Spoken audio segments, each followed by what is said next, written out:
Olá, você está no canal Um Conto por um Ponto. Eu te convido a curtir, a comentar, a compartilhar e se inscrever no nosso canal. Eu nasci e cresci na fazenda do meu avô. Um homem bom, respeitado. E ele sempre foi o meu maior exemplo de vida, sabe? Um homem de princípios. E a história dele foi marcada por muita luta e sacrifício, mas também por grande coragem. Ele criou a minha mãe e a minha tia sozinho, porque a minha avó faleceu quando elas ainda eram pequenas. O luto não o quebrou, pelo contrário, ele assumiu a responsabilidade de ser pai e mãe, dedicando a sua vida às filhas e à fazenda. Bom, o que eu não cheguei a viver, mas sempre soube pelos relatos, foi que a minha mãe morreu no dia em que eu nasci. Dizem que ela teve complicações durante o parto e o pior aconteceu. E o meu avô já acostumado a enfrentar a vida com firmeza, encontrou forças em meio a essa nova tragédia. E ele, que já tinha perdido a esposa, depois a filha, mesmo assim, seguiu em frente com um recém-nascido nos braços. E desde o início, ele foi muito mais do que um avô para mim. Ele foi tudo. Foi ele quem me criou, me ensinou a andar, a falar, a entender o valor da terra e do trabalho. E apesar de todas as perdas que sofreu, o meu avô nunca deixou que isso o consumisse. Ele fazia questão de manter as coisas funcionando. Olha, e eu cresci ali, entre as plantações, o gado e os campos. E desde pequeno, eu já ajudava com o que podia. O meu avô me ensinava como plantar, cuidar dos animais, como lidar com o tempo imprevisível e, principalmente, como respeitar a terra. Ele dizia que a terra era viva, que ela dava frutos para quem a tratava com respeito. E esse foi um dos maiores ensinamentos que eu levei comigo. E com o tempo, a minha tia se casou e continuou morando dentro da nossa casa. Ela sempre dizia que não tinha coragem de abandonar o pai, mas na prática, ela pouco fazia por ele. Enquanto meu avô envelhecia e ainda comandava a fazenda com firmeza, a minha tia ficava sentada na varanda dia após dia, sempre com um livro nas mãos, ouvindo música ou comendo alguma coisa. E com o passar dos anos, ela foi enchendo a casa de filhos e engordando. E bem diferente era o marido dela, o tio Luiz, que qualquer oportunidade que aparecia, pronto, lá estava ele se metendo nos assuntos da fazenda, como se já tivesse algum direito sobre o que o meu avô havia construído. A verdade era que o tio Luiz era um homem intrometido, daqueles que querem mandar, sabe, de dar ordens. Mas o meu avô, sábio como era, sempre barrava as investidas dele. Bom, o tempo foi passando e apesar das tentativas do meu tio de se impor, o meu avô seguia firme, controlando tudo. Ele conhecia cada canto da fazenda e não deixava nada escapar. Sabe, ele tinha um jeito próprio de fazer as coisas e uma visão de futuro que não deixava espaço para o amadorismo do tio Luiz. E enquanto isso, eu ainda moleque já entendia que o meu lugar era ao lado dele, aprendendo cada detalhe, cada segredo do campo, me preparando para o dia em que eu teria que assumir as rédeas. Mas, infelizmente, as coisas começaram a mudar quando meu avô adoeceu. Ele já não tinha a mesma energia de antes. o cansaço estampado em seu rosto, e mesmo assim ele se recusava a deixar a fazenda nas mãos do meu tio. E toda vez que o tio Luiz tentava se colocar à frente, pronto, o meu avô, com a autoridade que lhe era própria, rapidamente, o cortava. Mas com o passar do tempo ficou claro que o controle da situação estava escapando. E teve uma vez em que a tia Luísa gritou com o vovô, mandando ele parar de tentar fazer o que já não conseguia mais. Ela disse que era a hora dele entregar o controle para quem realmente iria tocar tudo dali para frente. E sabe de uma coisa? Eu nunca tinha visto o meu avô chorar. Mas naquele dia eu vi. Ele se sentou bem devagarzinho na cadeira e quando eu olhei para ele, estava chorando em silêncio. E aquilo cortou o meu coração. E sem pensar, eu comecei a xingar a minha tia de bruxa. Mas ela me mandou calar a boca, dizendo que se eu não parasse, ela iria me mandar para um orfanato. E foi a partir daquele dia que ela e o marido começaram a dar ordens do jeito que queriam. E isso deixou o meu avô ainda mais triste. E poucos dias depois, ele se foi. E antes, ele tentou me dizer algumas palavras, mas infelizmente não deu tempo. E quando meu avô finalmente faleceu, foi como se o tio Luiz tivesse recebido um passe livre para agir do jeito que ele sempre quis.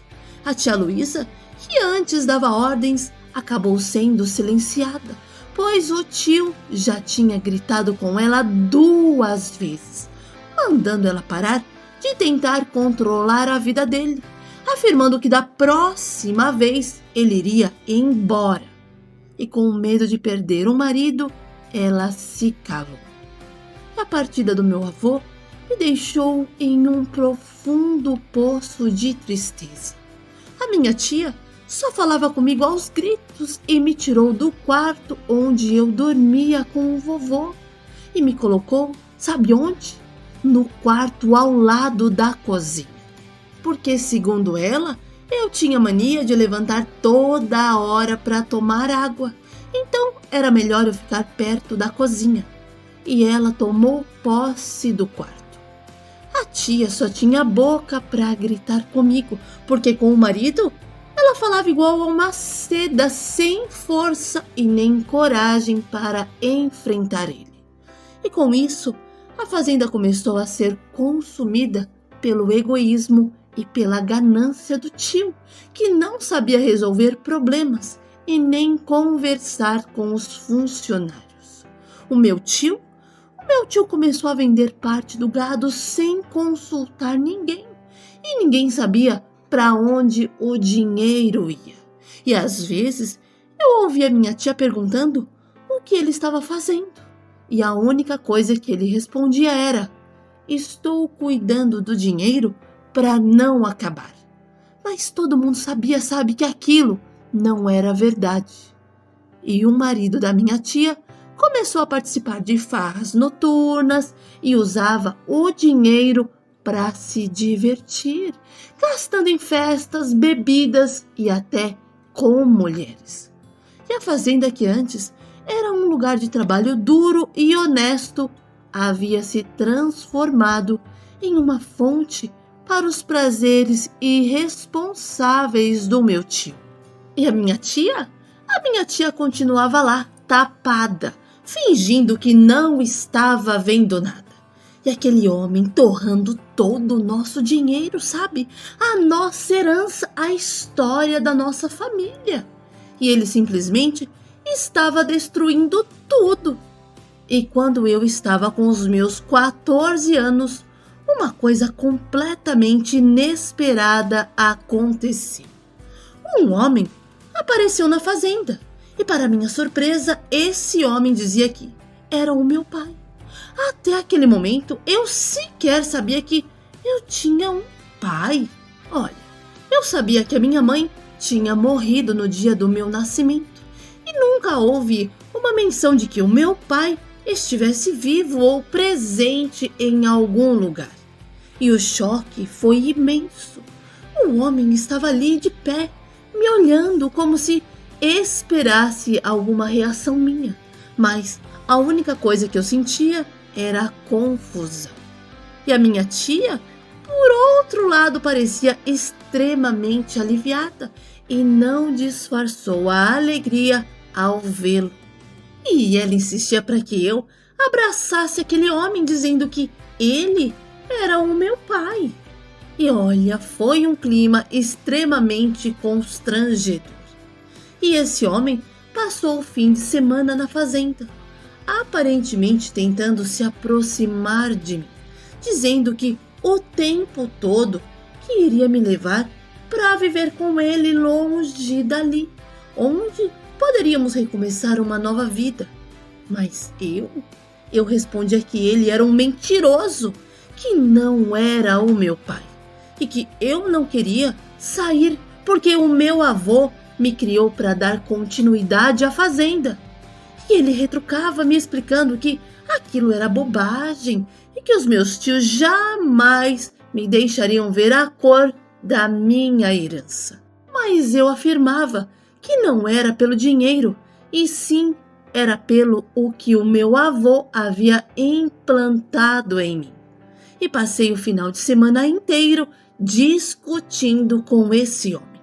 Mas na segunda-feira não teve jeito. A minha tia fez as minhas malas e falou que eu deveria seguir a minha vida ao lado do meu pai, porque era o certo a se fazer. Nossa! E eu deixei a fazenda chorando ao lado daquele homem, o suposto pai que eu mal conhecia. E a viagem foi longa e silenciosa. O meu pai não era um homem de muitas palavras e eu também não me esforçava para manter uma conversa. E sabe, para mim estava tudo muito estranho. O fato de estar indo embora da fazenda, deixando para trás o lugar onde eu nasci, me dava até um nó no estômago. E quando chegamos a Santo Antônio da Platina, o que eu encontrei era bem diferente do que ele havia me descrito. Era uma terra grande, nem um lugar próspero. Era um pedaço de terra seco e precário, que ele chamava de sítio. Algumas vacas magras vagavam pelo terreno, e a casa era horrível, com telhas quebradas e paredes mal pintadas. E ali, meu bem, estava mais para deserto do que para qualquer outra coisa. Tudo parecia pior do que eu imaginava. E enquanto eu olhava para aquela terra estéril e sem vida, tentando entender como seria possível começar do zero ali, o semblante do seu Francisco começou a mudar. E ele percebeu o meu olhar de decepção. E de repente, ele começou a falar em um tom irado que eu não tinha ouvido antes. Disse que esperava mais de mim, que eu fosse alguém disposto a trabalhar duro e construir uma nova vida, em vez de apenas querer desfrutar do que o meu avô havia deixado. E ele me acusou de querer viver de herança, de me apegar a uma fazenda que, segundo ele, nunca seria minha de verdade. Falou que eu estava esperando as coisas caírem no meu colo, e eu não aguentei ouvir aquilo de um desconhecido. E quando vimos, estávamos numa discussão sem fim.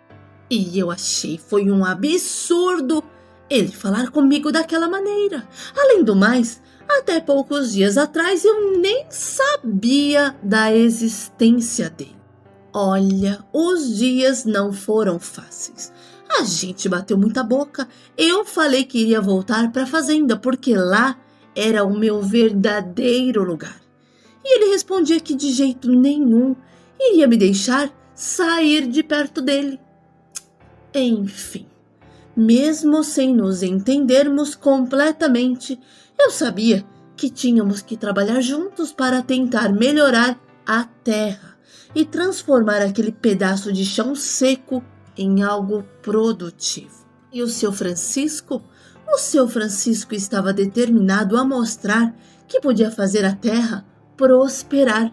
Ele tentava de tudo, arava o solo, plantava sementes e fazia o possível para recuperar o que parecia ser uma terra estéril. Mas quanto mais ele tentava, eu percebia que o progresso era lento e que a tarefa não era tão simples quanto ele imaginava. E como desde pequeno eu aprendi sobre a terra com o meu avô, eu tinha um conhecimento que aquele homem não possuía. E quando era necessário, eu fazia pequenas correções no trabalho dele. Sugeria algumas técnicas que o meu avô usava e dava dicas sobre como melhor aproveitar o solo e os recursos que tínhamos. E o seu Francisco, nessa parte, ele não era orgulhoso. E tudo o que eu falava, ele obedecia. E as minhas ideias e os métodos começaram a mostrar resultados. E ele passou a me elogiar. E conforme os meses passavam, começamos a ver pequenas mudanças. As técnicas que eu sugeri, como a rotação de culturas e a adição de fertilizantes naturais, estavam começando a fazer efeito. A terra que antes era árida e sem vida começava a mostrar sinais de recuperação. As plantações estavam crescendo lentamente. As vacas que antes magras começaram a ganhar um pouco mais de peso. E com o tempo, o seu Francisco decidiu que era hora de dar uma boa reformada na casa. E fizemos o possível para transformar o ambiente em algo mais confortável. Olha, o trabalho na casa foi tão intenso quanto na terra. E durante uma dessas tardes de trabalho, quando o sol estava começando a se pôr e o calor começava a diminuir, decidimos fazer uma pausa. E ele começou a falar sobre coisas que normalmente não mencionava. E ele falou sobre o seu passado e de repente tocou no assunto que eu sempre quis entender: o porquê ele não estava presente quando eu nasci. Até então, a minha mãe tinha sido uma figura ausente na minha vida, mas o motivo que o meu pai também não estar presente sempre foi um mistério para mim. E ele me contou que o meu avô nem sempre foi um homem bom e era conhecido por ser aterrorizador quando se tratava do que era seu. E quando descobriu que a filha estava se envolvendo com um dos homens da cidade, procurou saber quem era. E ao descobrir que era o seu Francisco, ficou furioso, pois ele não tinha nem onde cair morto. E o resultado? O resultado disso foi forçar a família dele a se mudar da cidade. E como o seu Francisco se recusou a sair, o meu avô mandou bater no pai dele.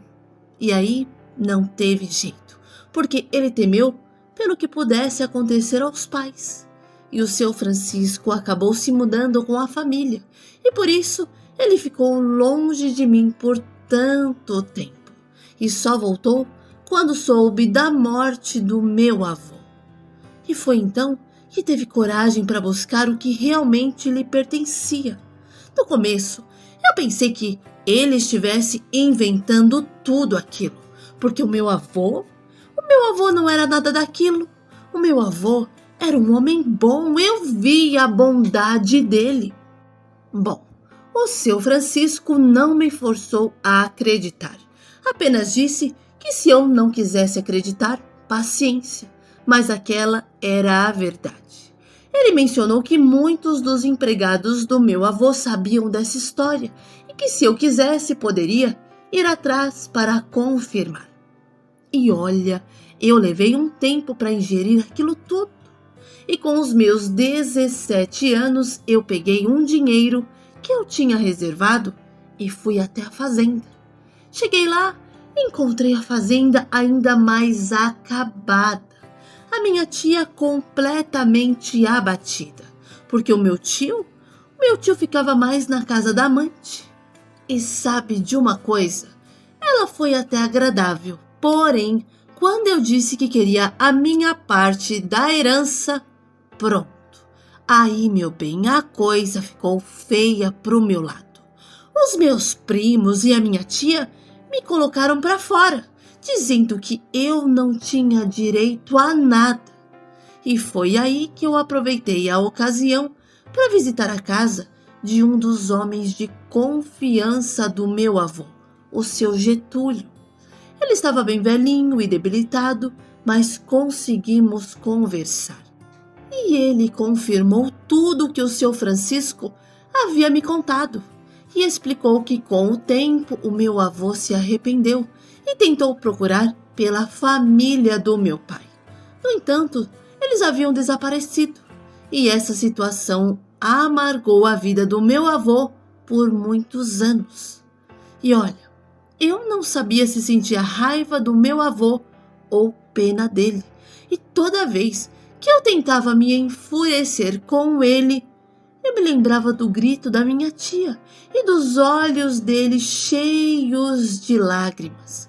E aquilo amenizava toda a raiva que eu queria sentir por ele. Bom, voltei para a casa do seu Francisco e falei sobre o que estava acontecendo na fazenda, o que o tio estava fazendo com o dinheiro da família, e expliquei a ele a situação detalhadamente. Falei sobre a herança que o meu avô havia deixado e o que ele podia fazer para me ajudar. E o seu Francisco? O seu Francisco afirmou que não havia necessidade de correr atrás de herança e que tanto ele quanto eu não precisávamos daquele dinheiro. E eu expliquei a ele o quanto aquilo significava para mim. Não era apenas uma questão de dinheiro, mas de justiça e de fechar um capítulo importante da nossa história familiar. E finalmente, o meu pai concordou em me ajudar e começamos a preparar a documentação e a organizar o processo legal necessário para reivindicar a parte da herança que era minha por direito. Olha, a situação não era simples e exigia tempo e esforço, mas eu sabia que era um passo necessário porque o meu tio estava gastando toda a nossa herança com coisas fúteis e a minha tia não tomava uma atitude. E a convivência entre eu e o meu pai permitiu que eu visse as qualidades que ele possuía e reconhecesse o homem bom que ele realmente era. O papai sempre esteve disposto a ajudar o próximo, ele era um homem de palavra, honesto e íntegro. E aos poucos eu aprendi a confiar nele. E sabe, o processo de resolver a herança levou mais tempo do que eu imaginava, mas finalmente conseguimos alcançar um desfecho. Infelizmente, a minha tia não reagiu bem à situação e ela começou a me chamar de ladrão, de olho grande, invejoso. E eu recebi tantos nomes e acusações que mal consigo me lembrar. A pressão e as palavras duras dela foram apenas um desafio adicional durante aquele período. No entanto, eu sabia que tudo o que eu havia feito foi buscar o que era meu por direito. Herdei a parte da minha mãe, e aquilo não era motivo para eu me sentir envergonhado, mas a minha tia queria que eu me sentisse. E com a minha parte, eu decidi investir em café e cana-de-açúcar. Eu tinha esperança de que poderiam gerar boas rendas para nossa família. Embora o trabalho com café fosse mais exigente, mesmo assim, as coisas começaram a dar certo e a nossa parceria se tornou um pilar fundamental para o sucesso da nossa empreitada. Sem contar que a convivência diária nos uniu ainda mais. E com o tempo, a propriedade se tornou um símbolo da nossa determinação. Bom, o meu pai conheceu uma mulher em uma festa da cidade e os dois decidiram morar juntos. A dona Ada já tinha uma casa e não queria se mudar. Então o meu pai resolveu se mudar para lá. E eu conheci a Márcia, uma vendedora de insumos, que não apenas conquistou o meu coração, mas também transformou toda a minha vida. Me apaixonei por essa mulher de tal forma que em 1 ano nos casamos e tivemos um filho, o Joaquim Augusto. Olha, o ensinamento que eu gostaria de deixar é nunca desista. Seja honesto e justo. Acredite em si mesmo. Valorize as suas raízes e, acima de tudo, transforme o que é ruim em algo bom. Sabe, quando você enfrentar situações difíceis ou negativas, busque maneiras de transformar estes desafios em oportunidades de crescimento. E com a sua criatividade e o seu esforço, é possível virar a maré ao seu redor.